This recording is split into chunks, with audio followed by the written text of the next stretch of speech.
منتخب واحد في كأس العالم 2026 هزم بطل العالم، ثم عاد إلى المونديال وما زال العالم لا يعرف كيف يصنفه. هل هو منتخب قادر على صناعة المفاجآت أم منتخب عاش لحظة تاريخية لن تتكرر؟ لكن المفاجأة أن الذكاء الاصطناعي لا ينظر إلى مباراة الأرجنتين بالطريقة التي ينظر بها الجمهور. الخوارزميات ترى شيئا مختلفا وترى أن السؤال الحقيقي ليس هل هزمت السعودية الأرجنتين، بل هل كانت تلك المباراة بداية قصة جديدة أم نهاية قصة لن تتكرر؟ وهنا تبدأ المعضلة، لأن كأس العالم 2026 قد يكون أهم اختبار للمنتخب السعودي منذ سنوات طويلة. فإذا نجح الأخضر قد تتغير طريقة نظر العالم إليه بالكامل، وإذا فشل فقد تتحول أعظم مفاجأة في تاريخ الكرة العربية إلى مجرد ذكرى جميلة. لكن ماذا ترى البيانات؟ وماذا ترى الخوارزميات؟ وهل يرى الذكاء الاصطناعي منتخبا قادرا على إزعاج عمالقة العالم مرة أخرى؟ أم أن الطريق أصعب بكثير مما يتخيل معظم المشجعين؟ متابعينا الأوفياء، تحياتي، اهلا بكم في قناه سوبر اي اي ترندز وحلقه جديده من سلسله اي اي سبورتس. انا دكتور مجدي سعيد، دكتوراه الذكاء الاصطناعي والجامعات الذكيه، ومع استمرار رحلتنا داخل كاس العالم 2026 نواصل تحليل المنتخبات العربيه بعيون مختلفه، بعيون البيانات والخوارزميات والذكاء الاصطناعي. بدأنا مع منتخب مصر، واليوم نفتح ملف المنتخب السعودي، ثم ننتقل في الحلقات القادمه الى العراق، الجزائر، المغرب، الأردن، تونس وقطر، ثم ننتقل إلى أكبر منتخبات العالم، لكن ليس كما يراها الإعلام ولا كما يراها الجمهور، بل كما تراها البيانات. السلسلة دي مش لأي حد، السلسلة دي للناس اللي بتحاول تفهم كرة القدم بطريقة مختلفة، للناس اللي شايفة ان المباريات اصبحت تلعب داخل الملعب وخلف الشاشات ايضا. اليوم لن نسأل هل السعودية ستتأهل، لأن لا أحد يعرف المستقبل، لكن سنسأل سؤال أكثر إثارة: هل كانت مفاجأة الأرجنتين بداية مشروع سعودي جديد أم مجرد لحظة استثنائية لن تتكرر؟ كيف ترى الخوارزميات الأخضر؟ كيف ترى لاعبيه؟ كيف ترى فرصه؟ وكيف ترى أكبر نقاط قوته وضعفه؟ لكن قبل أن نتحدث عن المستقبل علينا أن نعود إلى اللحظة التي جعلت العالم كله ينظر إلى السعودية بطريقة مختلفة. هناك انتصارات تمنحك 3 نقاط، وهناك انتصارات تمنحك احترام العالم، لكن هناك انتصارات نادرة جدا تعيد تعريف هويتك بالكامل. وهذا ما حدث عندما واجهت السعودية منتخب الأرجنتين في كأس العالم 2022، منتخب يضم ليونيل ميسي وأحد أقوى المرشحين للفوز بالبطولة، بل المنتخب الذي سيصبح لاحقا بطل كأس العالم. ومع ذلك خرج الأخضر منتصرا في واحدة من أكبر مفاجآت تاريخ كأس العالم. لكن هنا تبدأ المشكلة، لأن الجمهور يتذكر النتيجة، أما الخوارزميات فتسأل سؤالا مختلفا: كيف حدث ذلك؟ هل كان الحظ؟ هل كانت مباراة استثنائية؟ أم أن هناك عناصر حقيقية داخل المنتخب السعودي جعلت تلك المفاجأة ممكنة؟ وهنا تظهر أول فجوة بين البشر والبيانات. البشر يعشقون القصص، أما الخوارزميات فتعشق الأنماط، ولذلك لا تتوقف عند المباراة نفسها، بل تنظر إلى ما بعدها. هل تطور المنتخب؟ هل تطورت المنظومة؟ هل أصبحت تلك اللحظة أساساً لمشروع أكبر؟ أم أنها بقيت مجرد ذكرى جميلة؟ لكن للإجابة على هذا السؤال علينا أن ننظر إلى ما هو أبعد من المنتخب نفسه. هل جاءت المفاجأة من فراغ؟ لو نظرنا إلى مباراة الأرجنتين وحدها سنفقد نصف القصة، لأن المنتخبات لا تنمو داخل 90 دقيقة، بل داخل سنوات طويلة. وهنا تبدأ صورة مختلفة في الظهور. خلال السنوات الأخيرة شهدت كرة القدم السعودية تغيرات كبيرة: استثمارات ضخمة، تطوير للبنية الرياضية، تحديث للمرافق التدريبية، برامج لاكتشاف المواهب، ودوري أصبح يجذب اهتمام العالم. لكن السؤال الأخطر: هل تؤثر هذه التحولات على المنتخب أم أنها مجرد تغيرات على مستوى الأندية؟ الخوارزميات ترى رابطا مهما. كلما ارتفع مستوى البيئة الكروية ارتفعت احتمالات ظهور جيل أكثر قدرة على المنافسة، ليس بالضرورة اليوم لكن على المدى المتوسط والطويل. وهنا يصبح كأس العالم 2026 جزءا من قصة أكبر، قصة تمتد حتى استضافة السعودية لكأس العالم 2034. فهل يمكن النظر إلى مونديال 2026 باعتباره اختبارا مبكرا لمشروع أكبر بكثير؟ وهل يمكن أن يكون المنتخب السعودي أحد أهم المؤشرات على نجاح هذا المشروع؟ لكن حتى لو افترضنا وجود مشروع حقيقي، فماذا ترى الخوارزميات داخل الفريق نفسه؟ عندما ينظر الجمهور إلى المنتخب السعودي يرى أسماء، يرى نجوم، ويرى ذكريات، لكن الخوارزميات ترى شيئا مختلفا تماما. ترى شبكة مترابطة من اللاعبين، وترى أنماطا من الحركة، وترى قرارات تتكرر داخل الملعب. وهنا تظهر نقطة مثيرة، أغلب لاعبي المنتخب السعودي يعرفون بعضهم جيدا، لعبوا معا وتدربوا معا وخاضوا مباريات كثيرة معا. قد لا يبدو ذلك أمرا استثنائيا، لكن البيانات تشير إلى أن الانسجام قد يصبح سلاحا حقيقيا في البطولات القصيرة، لأن الوقت لا يسمح ببناء التفاهمات الجديدة. وهنا يبرز سؤال مهم: هل يمكن للانسجام أن يعوض فارق الأسماء؟ وهل يمكن لفريق أقل شهرة عالميا أن يصبح أكثر صعوبة في المواجهة؟ لكن المفاجأة أن الخوارزميات ترى شيئا آخر أيضا، شيئا لا يظهر غالبا في ملخصات المباريات. كيف تتحرك المنظومة عندما تفقد الكرة؟ كيف تدافع؟ كيف تضغط؟ وكيف تتعامل مع التحولات؟ وهنا تبدأ طبقة جديدة من التحليل. عندما يقارن الجمهور بين السعودية وأكبر منتخبات العالم، غالبا ما يبدأ بالأسماء: كم لاعبا يلعب في أوروبا؟ كم نجما عالميا يمتلك الفريق؟ كم تبلغ القيمة السوقية للتشكيلة؟ لكن الخوارزميات لا تبدأ من هنا، هي تبدأ من المؤشرات، من التفاصيل الصغيرة التي لا يلاحظها أغلب المشجعين. على سبيل المثال، كم ثانية يحتاج الفريق للانتقال من الدفاع إلى الهجوم؟ كم مرة ينجح في استعادة الكرة؟ كيف يتعامل مع الكرات الثابتة؟ وكم خطأ دفاعيا يرتكب تحت الضغط؟ وهنا تظهر الحقيقة المثيرة. في كرة القدم الحديثة الفارق بين المنتخبات الكبرى والمتوسطة ليس دائما في المهارة الفردية فقط، بل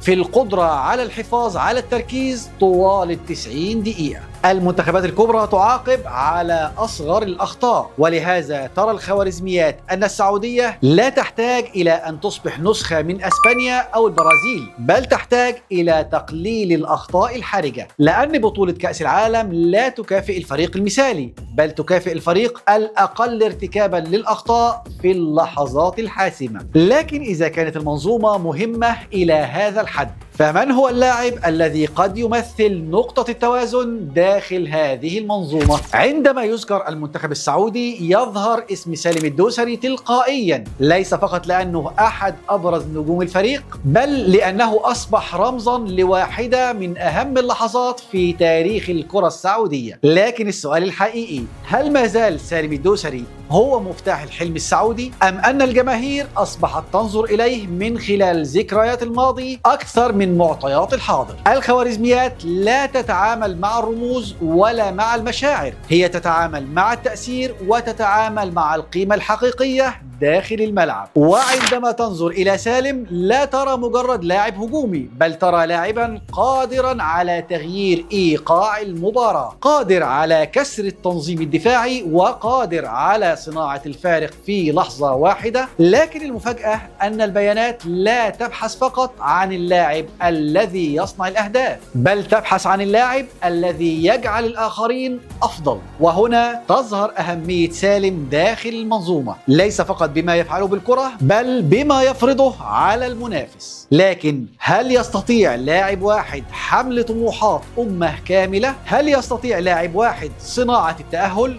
بالطبع لا. ولهذا تبدأ الخوارزميات بالنظر إلى الصورة الأكبر، إلى المجموعة، إلى المسار، إلى الطريق الذي يجب على السعودية عبوره إذا أرادت كتابة فصل جديد من تاريخها المونديالي. عندما تنظر الجماهير إلى مجموعة السعودية تفكر فورا في المنتخبات الكبيرة، في الأسماء اللامعة، وفي المواجهات التي تتصدر العناوين. لكن الخوارزميات تنظر بطريقة مختلفة. هي لا تسأل من هو الأشهر، بل تسأل أين توجد الفرصة، وأين يكمن الخطر، وأين يمكن حصد النقاط. وهنا تظهر واحدة من أكثر القواعد أهمية في كرة القدم الحديثة. ليست كل المباريات متساوية، بعض المباريات تمنحك الأضواء وبعضها يمنحك التأهل، والفريق الذكي يعرف الفرق بين الاثنين. التاريخ المونديالي مليء بمنتخبات قدمت أداء بطوليا أمام الكبار ثم فقدت فرصتها في مباريات أخرى، وهذا بالضبط ما يجعل الخوارزميات حذرة، لأنها لا تبحث عن المفاجآت فقط، بل تبحث عن الاستمرارية وتبحث عن القدرة على تكرار الأداء. وهنا يبرز سؤال خطير: هل يستطيع الأخضر التعامل مع ضغط التوقعات؟ أم أن أعظم تحدياته ليست في مواجهة المنافسين بل في مواجهة نفسه؟ معظم المشجعين يحبون التفكير بطريقة مباشرة: نفوز في مباراة، نتعادل في أخرى، ثم نتأهل. لكن بطولات كأس العالم لا تعمل بهذه البساطة، لأن التأهل ليس معادلة رياضية فقط، بل معركة إدارة المجهود، إدارة للضغوط، وإدارة للحظات الحاسمة. وهنا ترى الخوارزميات شيئا مهما: المنتخب السعودي يمتلك ميزة لا يتحدث عنها كثيرون: الخبرة المونديالية. فالعديد من اللاعبين عاشوا مباريات كبرى وعرفوا معنى اللعب تحت الضغط الجماهيري والإعلام. لكن هل تكفي الخبرة وحدها؟ بالطبع لا، لأن كأس العالم يعاقب أي لحظة تراجع ويكافئ أي لحظة تركيز. وهنا تظهر إحدى أكثر النتائج إثارة: الطريق إلى التأهل لا يبدأ من الأحلام الكبيرة، بل من التفاصيل الصغيرة، من الكرات الثابتة، من القرارات التكتيكية، ومن إدارة الدقائق الأخيرة، ومن القدرة على تجنب الأخطاء السهلة. لكن إذا كانت هذه هي الفرصة، فما هو الخطر الأكبر؟ عندما تسأل الجماهير عن أكبر تهديد للأخضر ستسمع أسماء المنتخبات المنافسة، لكن الذكاء الاصطناعي يرى زاوية مختلفة. أحيانا أكبر خطر لا يأتي من الخارج بل من الداخل. بعد الانتصار التاريخي على الأرجنتين تغير كل شيء، ارتفعت التوقعات، ارتفع سقف الأحلام، وأصبح الجميع ينتظر مفاجأة جديدة. لكن هنا تكمن المعضلة: هل يمكن إعادة صناعة المفاجآت عند الطلب؟ هل يمكن تكرار اللحظات التاريخية لمجرد أننا نريد ذلك؟ الرياضة لا تعمل بهذه الطريقة، وهنا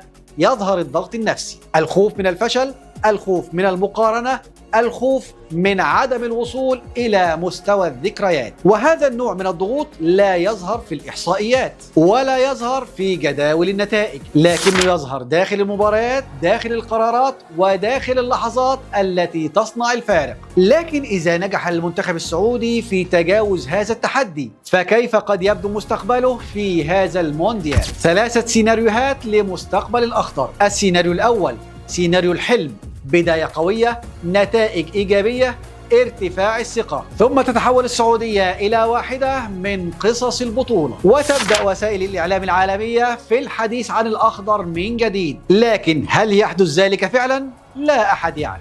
السيناريو الثاني: سيناريو المنافسة حتى اللحظة الأخيرة، كل شيء يبقى مفتوحا، كل نقطة تصبح حاسمة، وكل مباراة تتحول إلى نهائي مبكر. وهذا السيناريو ربما يكون الأقرب إلى طبيعة كأس العالم، لأن البطولة تعشق الدراما وتعشق الحسم المتأخر. أما السيناريو الثالث فهو السيناريو القاسي: بداية صعبة، ثم تتعقد الحسابات، ثم تصبح العودة أكثر صعوبة. لكن حتى هذا السيناريو يحمل قيمة، لأن المنتخبات الكبيرة لا تقاس فقط بطريقة انتصارها بل بطريقة تعاملها مع الإخفاق. لكن ماذا لو تحقق السيناريو الأول؟ ماذا لو نجحت السعودية فعلا؟ وهنا نصل إلى السؤال الأكبر في الحلقة كلها: ماذا لو نجحت السعودية؟ ماذا لو تجاوزنا للحظة كل التوقعات؟ ماذا لو نجحت السعودية فعلا في تحقيق مونديال استثنائي؟ قد يعتقد البعض أن الأمر يتعلق بالتأهل فقط، لكن الحقيقة أن التأثير قد يكون أكبر بكثير، لأن نجاح المنتخب السعودي لن يقرأ داخل حدود 90 دقيقة، ولن يقرأ داخل جدول المجموعة فقط، بل سيقرأ كجزء من قصة أكبر، قصة كرة القدم السعودية نفسها. فإذا نجح الأخضر في تجاوز التوقعات،